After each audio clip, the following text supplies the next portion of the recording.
एक ऐसी real haunting पर बेस्ड है जो शायद 2000s के बाद का सबसे दिल दहला देने वाला रियल किस्सा है और शायद दुनिया का मोस्ट हॉन्टेड हाउस भी। नवंबर 2011 में एक मिडिल एज्ड औरत लटोया एमन्स अपनी माँ रोजा कैम्बेल और अपने 3 बच्चों 12 साल की एरिन, 9 साल का एंड्रयू और 7 साल के अरमानी के साथ एक नए घर में शिफ्ट हुई थी। अमेरिका की इंडियाना स्टेट में बसा ये 3 बेडरूम्स का घर बाहर से बिल्कुल नॉर्मल था। घर के फ्रंट में एक वरांडा था जो शीशे और विंडोज से कवर्ड था।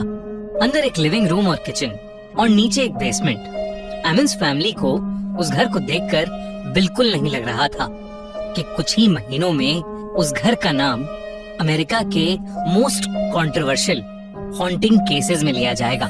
शुरू के कुछ दिन बिल्कुल नॉर्मल गुजरे, लेकिन दिसंबर आते आते लटोया ने अपने वरांडा में एक अजीब चीज नोटिस करनी शुरू की।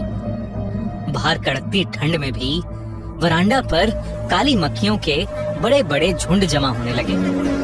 लटोया उन्हें स्प्रे करके हटाती, वरांडा साफ करती, लेकिन कुछ ही वक्त बाद वो मक्खियां फिर वापस आ जाती। कभी कभी मक्खियों की तादाद इतनी ज्यादा होती कि वरांडा की फ्लोर और विंडोज पर उनकी काली परत एक ब्लैक लेयर से दिखाई देती। लटोया ने कई पेस्टिसाइड्स ट्रीटमेंट्स ट्राई किए, लेकिन वो मक्खियां हर दिन लौट आती थीं।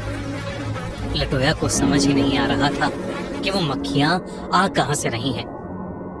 फिर एक रात लटोया अपनी माँ रोजा के साथ लिविंग रूम में बैठी हुई थी जब अचानक बेसमेंट की तरफ से भारी फुटस्टेप्स की आवाज आने लगी। लटोया को लगा कि शायद उसके दोनों बेटों में से कोई छुपके से नीचे चला गया है, इसलिए वो बेसमेंट का दरवाजा खोलकर सीढ़ियों से नीचे उतरी और एंड्रयू और अरमानी को पुकारने लगी, पर नीचे से कोई जवाब नहीं आया। उसने बेसमेंट की लाइट ऑन की और पूरा रूम देखा, लेकिन वहां भी कोई नहीं था। फिर लटोया की नजर सीढ़ियों पर पड़ी। वहां बड़े बड़े गीले बूट प्रिंट्स बने हुए थे। निशान ऐसे लग रहे थे कि जैसे कोई गीले बूट्स पहनकर अभी अभी बेसमेंट से गुजरा हो। लटोया को तुरंत लगा कि शायद घर में कोई चोर उचक्का घुस आया है, इसलिए वो ऊपर भागी और पूरा घर चेक करने लगी। उसने फ्रंट डोर देखा, विंडोज चेक की, बच्चों के रूम्स में गई और घर का हर कोना देखा, लेकिन घर में उसकी फैमिली के अलावा और कोई नहीं था। जब वो दोबारा बेसमेंट में लौटी तो वो फुटप्रिंट्स वहां से गायब हो चुके थे। लटोया को ये बात बहुत अजीब लगी। उस दिन के बाद बेसमेंट की वो धमधम की आवाजें और ज्यादा फ्रीक्वेंट होने लगी।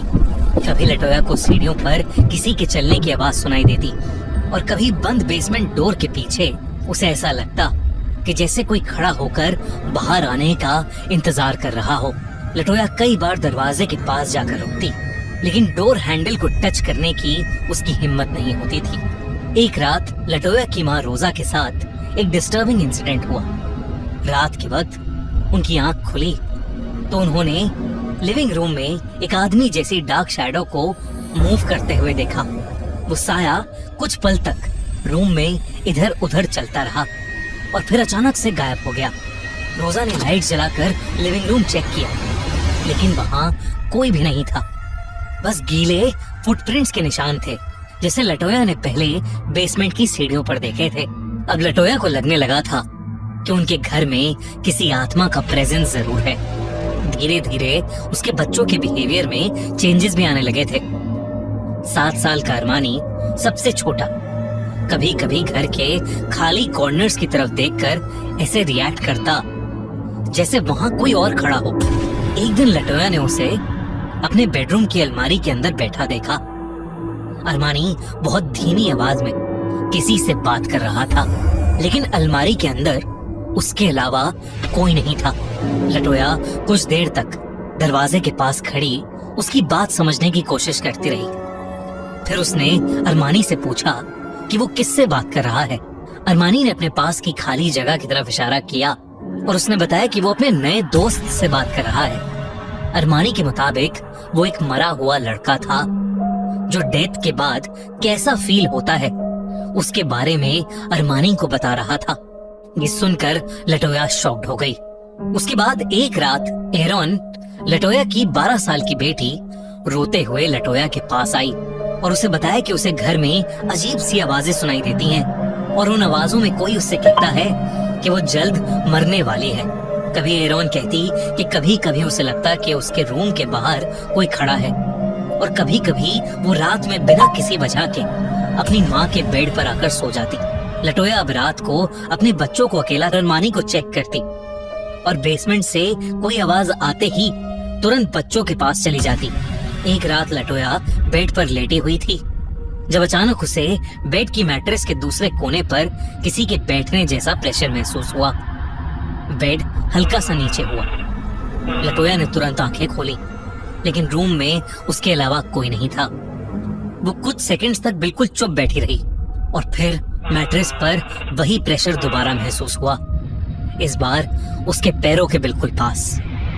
लटोया को किसी की सांसों की आवाजें भी आ रही थीं। लटोया ने बेड के नीचे देखा तो उसकी चीख निकल गई। बेड के नीचे से उसे दो आंखें दिख रही थीं। लटोया ने डर के मारे तुरंत लाइट ऑन करी। रूम बिल्कुल खाली था। उसने बेड के नीचे देखा, क्लोजेट देखा, बाथरूम तक चेक किया, लेकिन वहां उसके अलावा और कोई नहीं था। उस रात के बाद लटोया को लगने लगा कि जो भी चीज घर में थी वो सिर्फ उसके बच्चों को नहीं डरा रही, वो खुद लटोया तक पहुंच चुकी है। फिर मार्च 2012 में वो रात आई जिसने अमोन्स फैमिली को कंप्लीटली तोड़ दिया। रात के करीब 2 बजे लटोया के बच्चों के रूम से अचानक आवाज आई। लटोया और उसकी माँ रोज तुरंत वहां पहुंची। बेड पर 12 साल की एरॉन बेहोशी जैसी हालत में थी और फिर एकदम से उसका शरीर मैट्रेस से ऊपर हवा में उठने लगा। लटोया ने एरॉन को नीचे खींचने की कोशिश की। रोजा तेजी से प्रेयर्स करने लगी। कुछ देर बाद एरॉन धीरे धीरे नीचे आ गई और बेड पर गिर गई। जब उसे होश आया, उसे पूरे इंसिडेंट की कोई मेमोरी नहीं थी। उस रात लटोया और रोजा दोनों डर के मारे कांपने लगे। लटोया को अब चर्च की हेल्प की जरूरत थी। उसने लोकल चर्चेस से कांटेक्ट करना शुरू किया। कुछ लोगों ने प्रेयर्स करने को कहा, कुछ ने उसकी बात पर भरोसा नहीं किया और कुछ ने सिचुएशन को मेंटल प्रॉब्लम बता के नकार दिया। लेकिन लटोया रुकने वाली नहीं थी। आखिरकार उसकी मुलाकात 2 क्लेयरवॉयंट से हुई। क्लेयरवॉयंट वो लोग होते हैं जिनका सिक्स्थ सेंस बहुत स्ट्रांग होता है और वो ऐसी एनर्जीज फील कर सकते हैं जो नॉर्मल लोग नहीं कर पाते। वो दोनों क्लेयरवॉयंट्स अमोन्स फैमिली के घर पहुंचे और घर के अंदर एक एक रूम को देखना शुरू किया। Living room, bedroom, basement. उन्होंने कई देर तक घर के अलग अलग कॉर्नर्स में खड़े रह के चीजें महसूस की। कुछ देर बाद उन्होंने बताया कि लटोया के घर में सिर्फ एक स्पिरिट नहीं, बल्कि उनके मुताबिक उस घर में 200 से भी ज्यादा भयानक डिमोनिक स्पिरिट्स हैं, यानी शैतानी आत्माएं मौजूद हैं जिससे वो खुद से चाहकर भी अकेले नहीं लड़ सकते। उन्होंने लटोया को घर को ब्लीच और अमोनिया से क्लीन करने की सलाह दी। रिलीजियस प्रोटेक्शन के लिए होली ऑयल और प्रेयर्स का यूज करने को कहा और बेसमेंट में एक ऑल्टर बनाने की सलाह दी। ऑल्टर यानी क्रिश्चियनिटी का पूजा घर। उन्होंने बाइबल को पाम 91 पर खोलकर रखा, एक ऐसा पेज जो गॉड को प्रोटेक्ट करने के लिए प्रे कर रहा हो।